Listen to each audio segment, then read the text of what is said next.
Police అవుతావా? ఎందుకు? అవి ఏం చేస్తావు?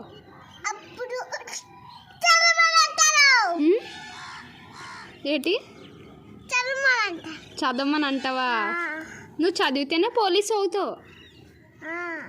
చదువుతావు మరి?